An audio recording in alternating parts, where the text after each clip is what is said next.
Do something. Nope. Okay. Yeah, I was just rewatching your video and I realized I don't think I shared it with you. So did I? No, nope. Yeah. So that's also something I can do because then you can see what, because I was trying to recall, where and when we talked about wood, and it was kind of the first question, but the answer dealing with wood in particular is quite short. And then we went into feeling of slowing down. Right.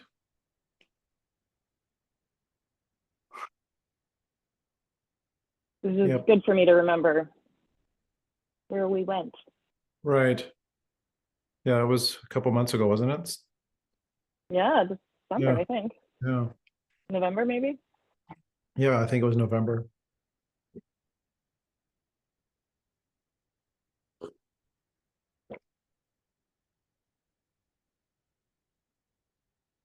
So how are you today? I'm okay. A bit nervous. Yeah.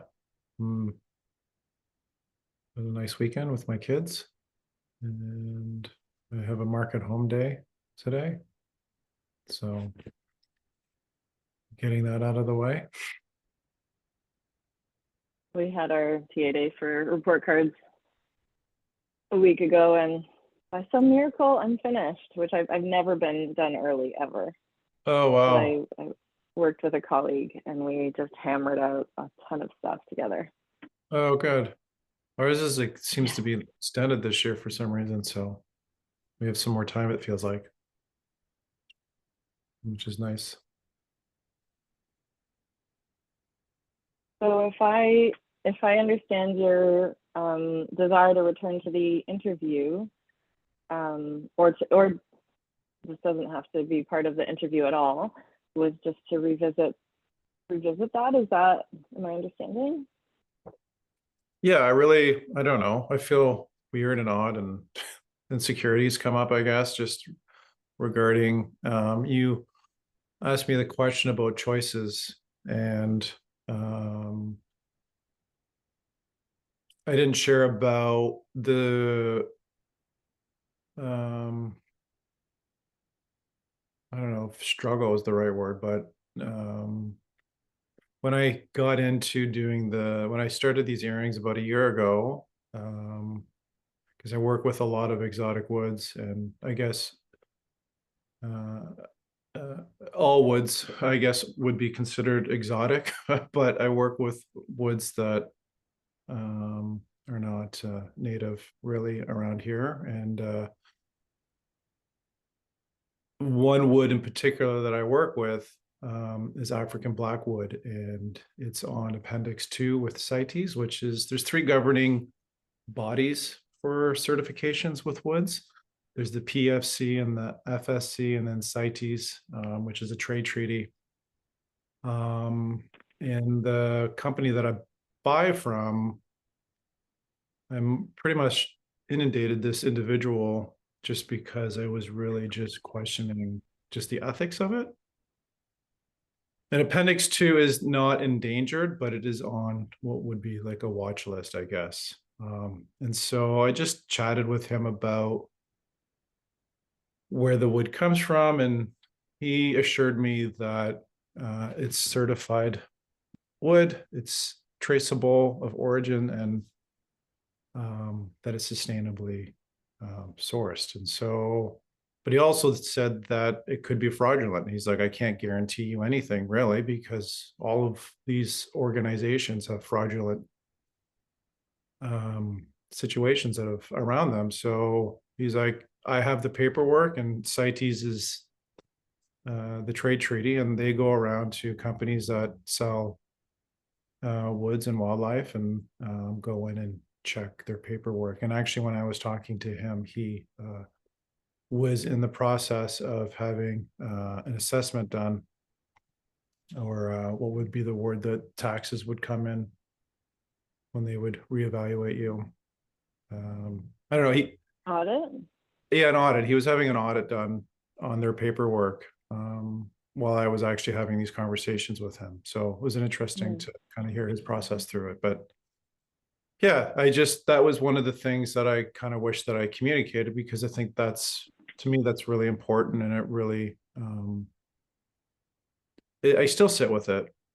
I still look at that and go and sit with the ethics of it, of working with materials that potentially are um, endangered, and how are they sourced, and how are they farmed, and how are they brought into Canada. And um, yeah, I think, like, I look at that, and one of the comments he made with me was like, well, you are working with such a small amount with earrings. He's like, your impact is quite small. And so I was like, I don't know, there's this part of me that sits with that and go, oh yeah, that I can justify this. And then, but then there's also part of me that wrestles with like just how, I don't know, I think human nature, want to justify, we can justify pretty much whatever decision or choice that we want to make.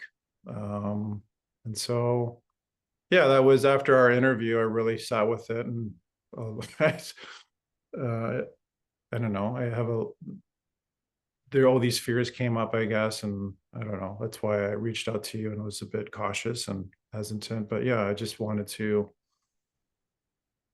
That's something that's really important to me, and I Mhm. think choices is that was such a that's such a profound question. I think choice, because it has such a, every single choice that we make has such a, there's the action and the reaction. And um I consider myself a spiritual person that believes in God, but I don't believe in a particular religion that's the path. um but I think, um if you look at like Hinduism, and karma, and just that choice, karma in a sense is, or Buddhism, it's just, you make a decision and now you're living with the consequences of that and how that unfolds. And so Mhm. that egg is going to hatch eventually from laying the egg. And so what's going to come out of that egg? What kind of chicken are you going to get, in a sense? So I just, yeah, to me, that's like a really, I sit with that a lot. It's just kind of like the choices that I've made. And I've made a lot of choices, like most of us, that we're still navigating. I've made choices that I'm still working through today, that I made years ago, that I'm still Mm. wrestling with. So trying to be someone that's a good steward to this planet, but a good steward to the opportunities that I have here in my relationships. And um, I have kids. I'm a teacher. So it's like, what are those choices that I'm doing each day, I guess.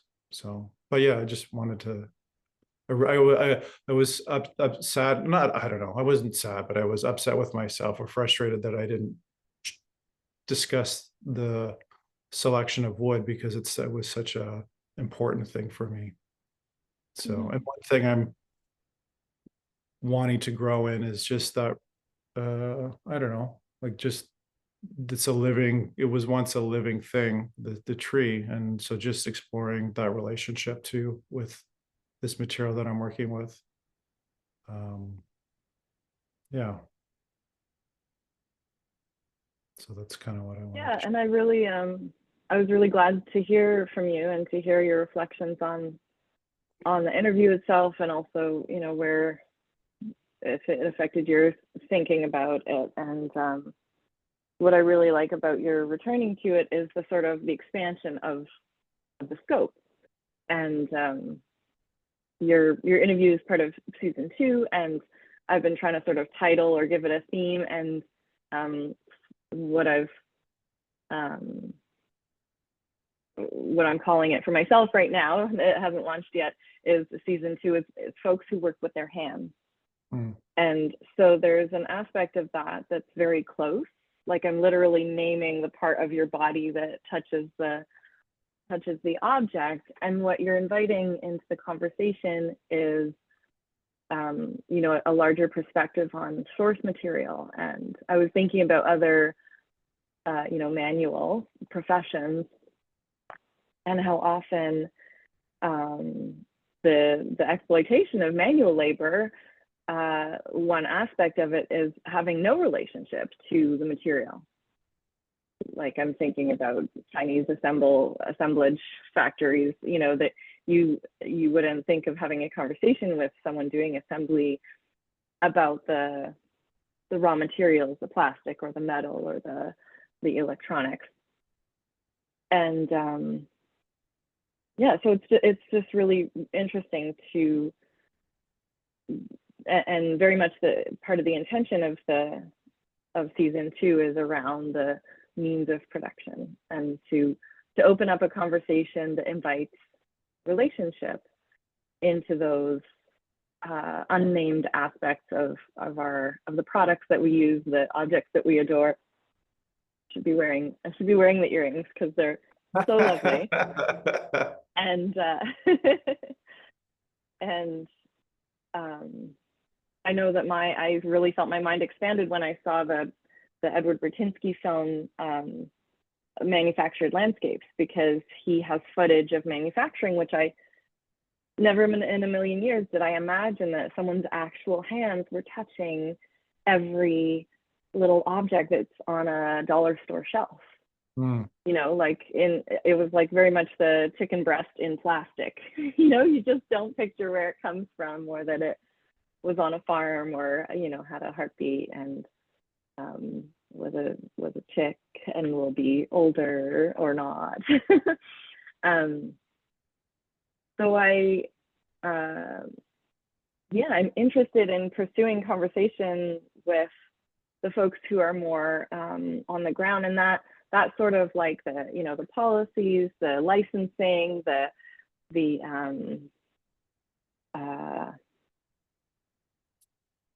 authenticity of those processes is very much of interest, probably for another season, because those you know, maybe somewhat bureaucratic moves do affect our lives very, very much. And I really honor that you have pursued it to such a degree, even though your product is small. You know, you're not building furniture or a house with these woods.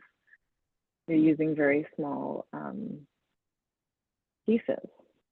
And spending, you know, relatively a lot of time with them. Like if you're looking at the whole tree, if you were making 2x4s, they would go from the, you know, the mill to the client, whereas, you know, with a fraction of that, you're close with them. And I think that that's I want to thank you for sharing that part of the relationship, and then also, you know, zooming out to see some of the other movements in the space. I also want to say that one of my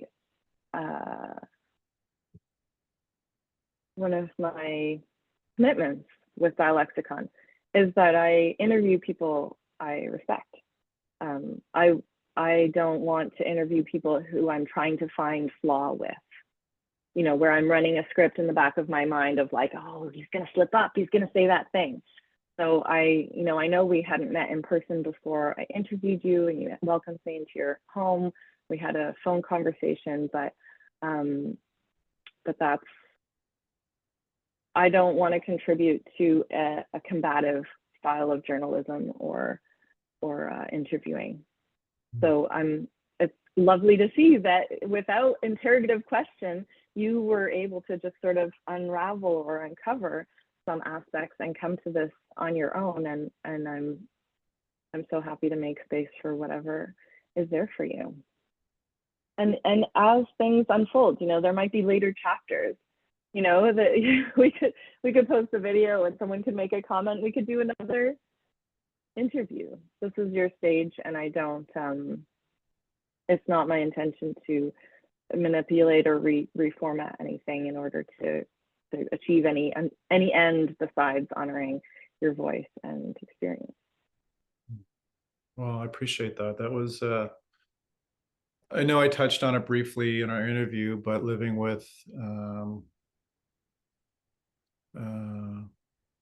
complex PTSD through trauma, through a disadvantaged childhood. And when we chatted, all these insecurities came up and fears, and I chatted with my therapist about it, and we just talked about just those patterns of development from a child just coming up, these trauma responses. And so a lot of fear came up, and through this interview of it being out in the public and people listening to it, and then feeling, oh, they're going to judge me. And um yeah, it was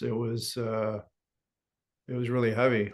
And so for you to be, I don't know, it was very encouraging to have this conversation a bit back and forth about my processing, um and just it being, I guess, part of the healing journey as well,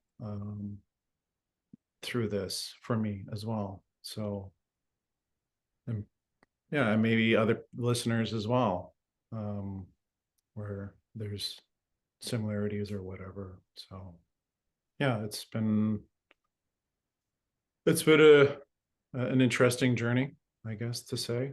Um, just meeting you and talking about it, and then reflecting on it, and noticing all these things that have come up. And yeah, there's good days and hard days, and yeah.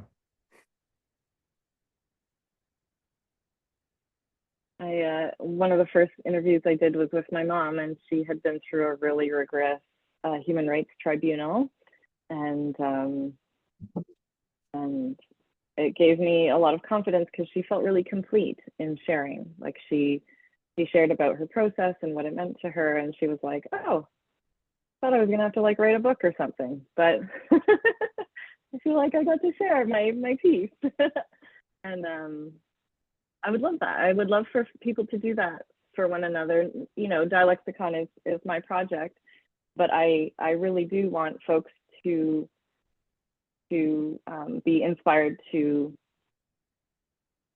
listen, like to listen in a really open, non-judgmental way to people in their lives. Maybe in particular people they may already experience judgment with, but to create an occasion to set that aside for listening. I think listening is a really potentially transformative Mm. space. Yeah, I think it does something, and it can be something. yeah, I agreed. Hmm. Well, we can, if there's anything else you want to say, you're welcome to. But I'm also happy to just sit in silence for a little bit, and if nothing emerges, that's fine too.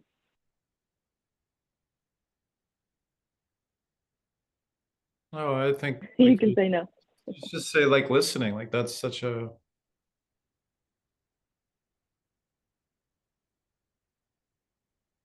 I think that's where again listening that's where choices are connected to, is just that process of listening and being able to listen to how you maneuver through a situation.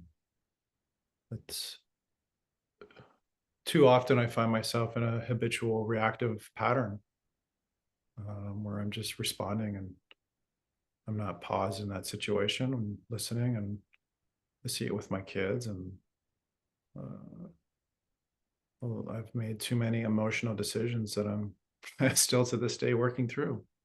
And maybe if I had paused a little bit to listen in that moment, I could have seen potential. I don't know if outcome would be the right word, but another path. Maybe choices. Yeah, like another path that I could have taken instead of the one choice that I made, and now I'm living with it. And if I was able to listen and pause, maybe a different decision would have been made, another choice. But I think that's a skill. I think listening is such a skill, to be able to listen to yourself, to listen to where you're at, to listen to relationships. No.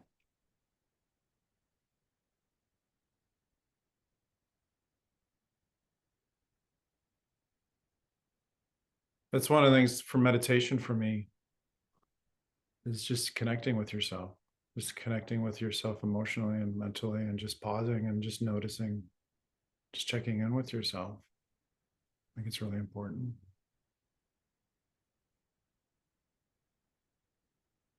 It's hard though.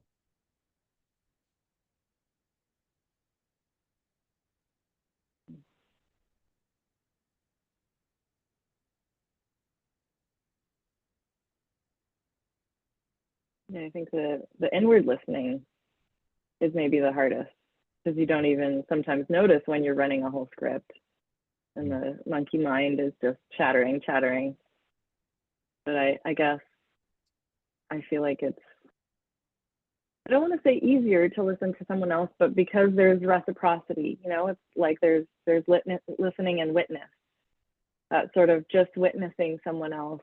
It's not just, you know, someone's talking and it arrives over here. There's a reciprocity. There's something happening sort of back and forth to affirm and create that space. And I love that. Like to me, that is love. Like if we can, you know, that is how to be loving to one another, is to see and honor one another. Mm-hmm. Yeah, to hold space for each other. Yeah. I was babysitting my friend's 2-year-old yesterday, and it's just amazing the spaces that a toddler goes through. You know? He was losing his mind. He did not want to leave Zadie. He was like, Zadie, Zadie.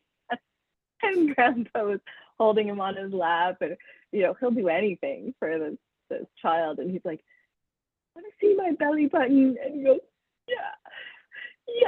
You should have seen his face when Zadie pulled up his little hairy belly button. He's like, yeah. He was like transformed. And then, you know, I'm taking him out for a little visit, and he's crying and crying. He's crying as I put him in the car. And then as soon as I do up the buckle, he's like, hey, like, what's next? It's totally gone. Yeah. It's amazing. Like, we're It whole weather is. systems, you know? Yeah, but that's the beauty of kids, is that process of letting go. Like, I don't know, like for myself, I hold on to a lot of stuff and that impacts my relationships of how I engage. And like I'm Yeah. holding on to this anger or whatever from that moment, but a child just lets it go and moves on to the next thing. Right? Yeah. That's a gift. Imagine we listen to children. Listening to children is a whole exercise.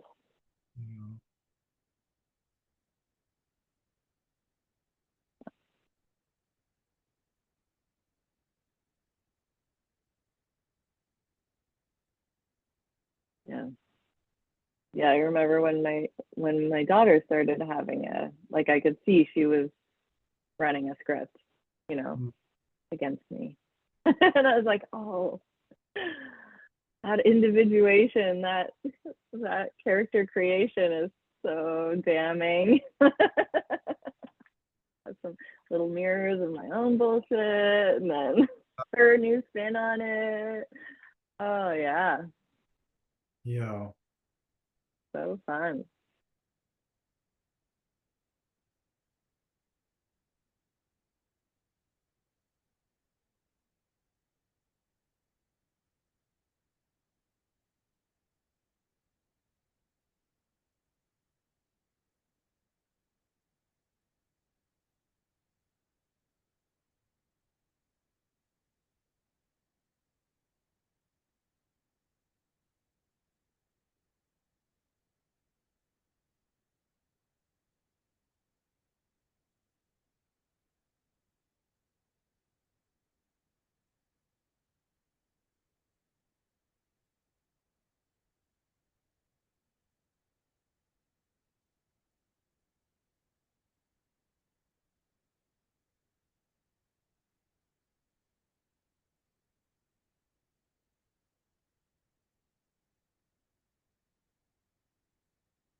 Well, we can close the call and come back to it anytime. Nathan, I'm really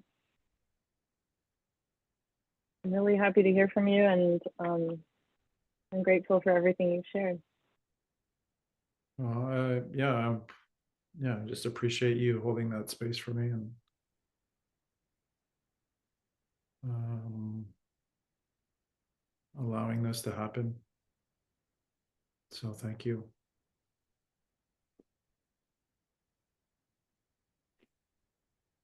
Mhm.